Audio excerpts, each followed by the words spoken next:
ಒಳ ಮೀಸಲಾತಿ ವಿಚಾರದಲ್ಲಿ ಸಮಾಜವನ್ನ ವಿಭಜಿಸುವ ರೀತಿಯ ಗೊಂದಲ ಸೃಷ್ಟಿಯಾಗುತ್ತಿದೆ. ಅವೈಜ್ಞಾನಿಕ ವರದಿಯ ಆಧಾರದ ಮೇಲೆ ಒಳ ಮೀಸಲಾತಿ ಜಾರಿಗೊಳಿಸಬಾರದು ಎಂದು ಮಾಜಿ ಪುರಸಭೆ ಅಧ್ಯಕ್ಷ ಹಾಗೂ ಹಾಲಿ ಸದಸ್ಯ ದಾನಿ ಪತ್ರಿಕಾಗೋಷ್ಠಿಯಲ್ಲಿ ಆಗ್ರಹಿಸಿದರು. ಬೇಲೂರು ಮಾಧ್ಯಮ ಕೇಂದ್ರದಲ್ಲಿ ಪತ್ರಿಕಾಗೋಷ್ಠಿ ನಡೆಸಿ ಮಾತನಾಡಿದ ಅವರು, ಒಳ ಮೀಸಲಾತಿ ಬೇಕೆಂಬುದರಲ್ಲಿ ವಿರೋಧವಿಲ್ಲ, ಆದರೆ ಹಲವು ವರ್ಷಗಳಿಂದ ನೆನೆಗುದಿಗೆ ಬಿದ್ದಿದ್ದ ಈ ವಿಷಯವನ್ನ ಸರ್ಕಾರ ತರಾತುರಿಯಲ್ಲಿ ಜಾರಿಗೆ ತರುವ ಬದಲು ವೈಜ್ಞಾನಿಕ ಆಧಾರದಲ್ಲಿ ಸಮಗ್ರ ಅಧ್ಯಯನ ನಡೆಸಿ ನಿರ್ಧಾರ ಕೈಗೊಳ್ಳಬೇಕು. ಮುಖ್ಯಮಂತ್ರಿ ಸಿದ್ದರಾಮಯ್ಯ ಅವರ ಸರ್ಕಾರ ಸದುದ್ದೇಶದಿಂದ ನ್ಯಾಯಮೂರ್ತಿ ನಾಗಮೋಹನ್ ದಾಸ್ ಅವರ ಮೂಲಕ ಜನಗಣತಿ ನಡೆಸಿದೆ. ಆದರೆ ಮೊದಲ ದಿನದಿಂದಲೇ ಈ ಸಮೀಕ್ಷೆಯಲ್ಲಿ ಸಾಫ್ಟ್ವೇರ್ ಗೊಂದಲ, ಶಿಕ್ಷಕರು ಹಾಗೂ ಸಿಬ್ಬಂದಿ ಜನರನ್ನ ಸಮರ್ಪಕವಾಗಿ ಸಂಪರ್ಕಿಸದಿರುವುದು ಸೇರಿದಂತೆ ಹಲವು ಸಮಸ್ಯೆಗಳು ಕಂಡುಬಂದಿವೆ. ಸಮೀಕ್ಷೆ ವೇಳೆ ಕೆಲವರು ತಮ್ಮ ವಿಚಾರಗಳನ್ನ ದಾಖಲಿಸದೆ ಹೋಗಿರುವ ಸಾಧ್ಯತೆಯೂ ಇದೆ. ಇಂತಹ ಪರಿಸ್ಥಿತಿಯಲ್ಲಿ ತರಾತುರಿಯಲ್ಲಿ ವರದಿ ಸಲ್ಲಿಸಿ ಶೇಕಡಾವಾರು ನಿಗದಿ ಮಾಡಿರುವುದು ಗೊಂದಲಕ್ಕೆ ಕಾರಣವಾಗಿದೆ. ಸಮೀಕ್ಷೆಯ ಆರಂಭದಲ್ಲೇ ಒಂದು ಸಮುದಾಯ ಅತ್ಯಂತ ಹಿಂದುಳಿದಿದ್ದು, ಇನ್ನೊಂದು ಸಮುದಾಯ ಹೆಚ್ಚು ಪಾಲು ಪಡೆದಿದೆ ಎಂಬ ಅಭಿಪ್ರಾಯ ವ್ಯಕ್ತಪಡಿಸಿರುವುದು ವರದಿಯ ನಿಷ್ಪಕ್ಷಪಾತತೆಯ ಬಗ್ಗೆ ಅನುಮಾನ ಹುಟ್ಟಿಸುತ್ತದೆ. ಹೆಚ್ಚು ಜನಸಂಖ್ಯೆ ಹೊಂದಿರುವ ಸಮುದಾಯವನ್ನ ಕಡಿಮೆ ಎಂದು, ಕಡಿಮೆ ಇರುವ ಸಮುದಾಯವನ್ನ ಹೆಚ್ಚು ಎಂದು ವರದಿಯಲ್ಲಿ ತೋರಿಸಿರುವುದು ಸರಿಯಲ್ಲ ಎಂದು ಅವರು ಹೇಳಿದರು.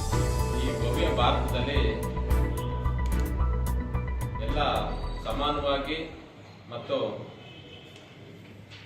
ಸಮಾನತೆಯಿಂದ ಇವತ್ತು ಬದುಕಬೇಕು ಅನ್ನೋ ಮೂಲ ಉದ್ದೇಶದಿಂದ, ಸದುದ್ದೇಶದಿಂದ ಇವತ್ತು ಡಾಕ್ಟರ್ BR ಅಂಬೇಡ್ಕರ್ ಸಾಹೇಬರು ಸಂವಿಧಾನವನ್ನು ತಂದುಕೊಟ್ಟಿದ್ದಾರೆ.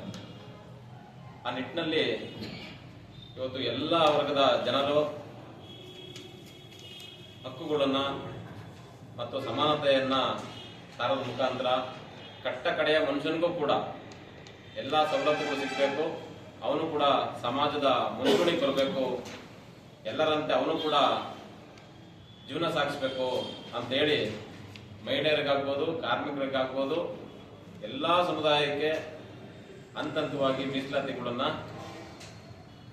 ಯಾರ್ಯಾರು ಯಾವುದ್ರಲ್ಲಿ ಅವರಿಗೆ ಅವಶ್ಯಕತೆಯನ್ನು ಅನುಗುಣವಾಗಿ ಇವತ್ತು ಮೀಸಲಾತಿಯನ್ನು ಕೊಡೋದು ಮುಖಾಂತರ ಇವತ್ತು ಒಂದು ಬೃಹತ್ ಸಂವಿಧಾನ ಕೊಡೋದು ಮುಖಾಂತರ ಇವತ್ತು ಒಂದು ಭಾರತ ದೇಶಕ್ಕೆ ಒಂದು ಮುಂಚೂಣಿಗೆ ಬರೋದಕ್ಕೆ ಕಾರಣರಾಗಿದ್ದಾರೆ.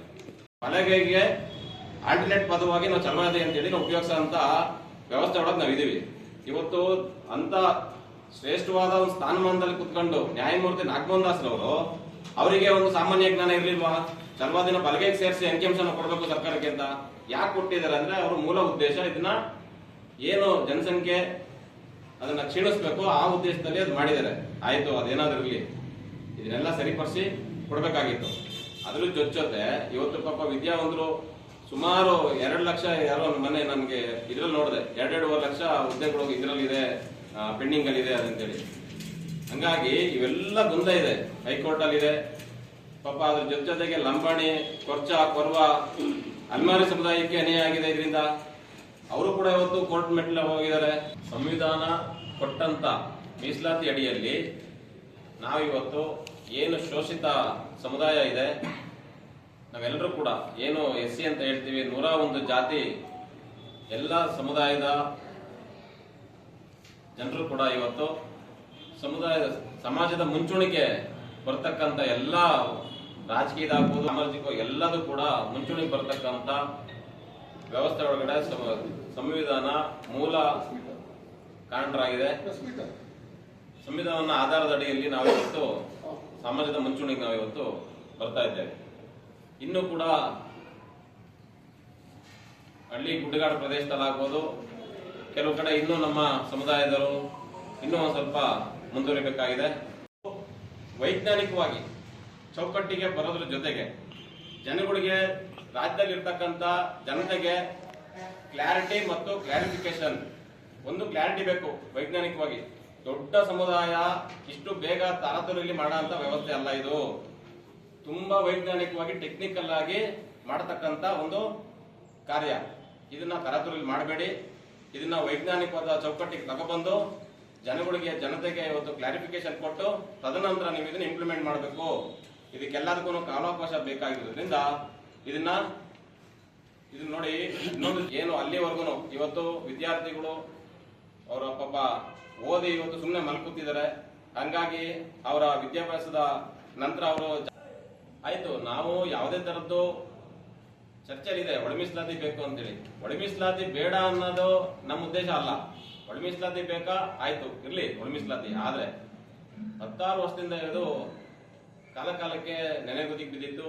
ಈಗ ಬಂದಂತ ಸರ್ಕಾರ ಅದನ್ನ ಕೈಗೆ ತಗೊಂಡು ಏನಿವತ್ತು ಸಿದ್ದರಾಮಯ್ಯ ಸಾಹೇಬರು